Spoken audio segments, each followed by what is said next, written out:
Welcome to veterinary facts. இன்றைய காணொலியில் நான் உங்களுக்கு சொல்ல விரும்புகிறது, ஒரு டைரி ஃபார்மில் கறவை மாடுகளுக்கு புற ஒட்டுண்ணி தாக்கம் இருந்ததுன்னா என்ன செய்யலாம் அப்படிங்கிறத பற்றி டீட்டெயிலாக பார்ப்போம். அதை பார்க்கறதுக்கு முன்னாடி இந்த காணொலியை நீங்கள் சப்ஸ்கிரைப் பண்ணணும்னு ரொம்ப வேண்டி கேட்டுக்கிறேன். இது வரைக்கும் சப்ஸ்கிரைப் பண்ணாதவங்க ப்ளீஸ் சப்ஸ்கிரைப் பண்ணுங்கள், பெல் ஐக்கானை கிளிக் பண்ணுங்கள் ப்ளீஸ். தேங்க்யூ. நம்ம காணொலிக்குள்ள போகலாம்.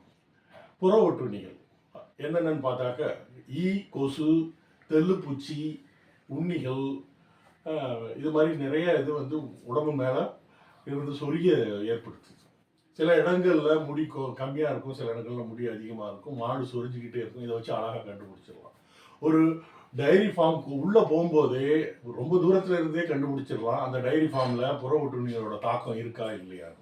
எப்படின்னா, புற ஒட்டுண்ணிகளோட தாக்கம் இல்லாத ஒரு டைரி ஃபார்மில் எல்லா மாடுகளும் வரிசையாக நின்றுக்கிட்டு இருக்கும். அது தீவன தொட்டியில் எல்லாம் தீவனத்தை அமைதியாக சாப்பிட்டுக்கிட்டு இருக்கும். அது பின்பக்கம் வாழை பார்த்தோம்னா அது எல்லாம் அமைதியாக சுறுசுறுப்பாக இல்லாமல் தொங்கிக்கிட்டு தான் இருக்கும். ஆனால் புற ஒட்டுண்ணி தாக்கம் உள்ள ஒரு டைரி ஃபார்மில் உள்ள என்ட்ரானவனே கண்டுபிடிச்சிடலாம். எல்லா மாடுமே வாழை ரொம்ப பிஸியாக ஆட்டிக்கிட்டே இருக்கும். நம்ம பார்த்துருப்பீங்க, சாட்டையாலே ஒருத்தன் தன்னைத்தானே அடிச்சுக்கிற மாதிரி. அது தன்னைத்தானே அந்த வாளால் அது உடம்பை அடித்து அந்த புற ஒட்டுண்ணிகளை வெளியேற்றுறதுக்கு பார்க்கும்.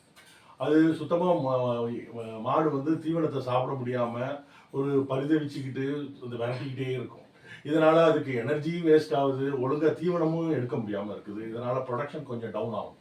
எப்போதும் ஒரு நாளைக்கு 15 லிட்டர் கலந்துகிட்டு இருக்க மாடு இந்த புற ஒட்டுண்ணி தாக்குதல் வந்ததுனாக்க 13, 12 குறைஞ்சிடும். சரி, இதை எப்படி தான் தடுக்கிறது? இதுக்கு வழிகள் இருக்கு. சிபித்தியான், மேலத்தியான், பியூடாக்ஸ் போன்ற மருந்துகள் கடைகளில் கிடைக்குது. இதை நீங்கள் 4 ml 1 லிட்டர் தண்ணியில் கலந்துக்கணும். அந்த விகிதத்தில் கலந்துக்குங்க. உங்களுக்கு எவ்வளவு தேவையோ அந்த அளவுக்கு கலந்துக்குங்க. இதுதான் கணக்கு. 4 ml 1 லிட்டர் தண்ணியில் கலந்துக்கிட்டு இந்த கரைசலை நீங்கள் ஒரு அக்ரிகல்ச்சர் ஸ்ப்ரேயரை வச்சுக்கிட்டு, அக்ரிகல்ச்சர் ஸ்ப்ரேயர்னா அந்த பயிர்களுக்கெல்லாம் தெளிப்பாங்கல்ல, பூச்சிக்கொல்லி மருந்து தெளிப்பான் இருக்கு இல்லைங்க, அதில் நீங்கள் எடுத்துக்கிட்டு வாய்க்கூடு போட்டுடணும் ஒவ்வொரு மாட்டுக்கும். மேலே அக்ரிகல்ச்சர் ஸ்ப்ரேயரை வச்சு நல்லா அந்த கரைசலை தெளிக்கும் போது, பியூடாக்ஸ் கரைசலை தெளிக்கும் போது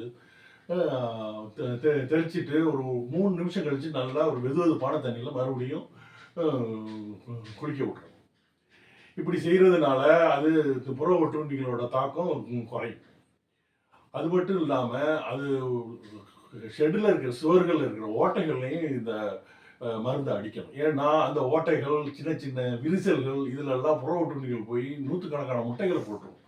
நீங்கள் மாட்டை மட்டும் சரி பண்ணிவிட்டு அதில் ஷெட்டில் அடிக்காமல் விட்டிங்கன்னா மறுபடியும் வந்துக்கிட்டே இருக்கும். இந்த பிரச்சனை தொடர்ந்து வந்துக்கிட்டே இருக்கும். அதனால் மாட்டு மேலே மட்டும் அடிக்கிறது பத்தாது, ஷெட்டு ஃபுல்லாகவுமே அடிக்கணும். ஈவன் கூரை மேலே கூட அடிக்கணும். இது மாதிரி நீங்கள் மாதத்துக்கு ஒரு தடவை பண்ணிங்கன்னாக்க, ஒரு 4-5 மாதம் தொடர்ந்து பண்ணிங்கன்னாக்க இந்த பிரச்சனை சால்வ் ஆகிடும். நன்றி, வணக்கம்.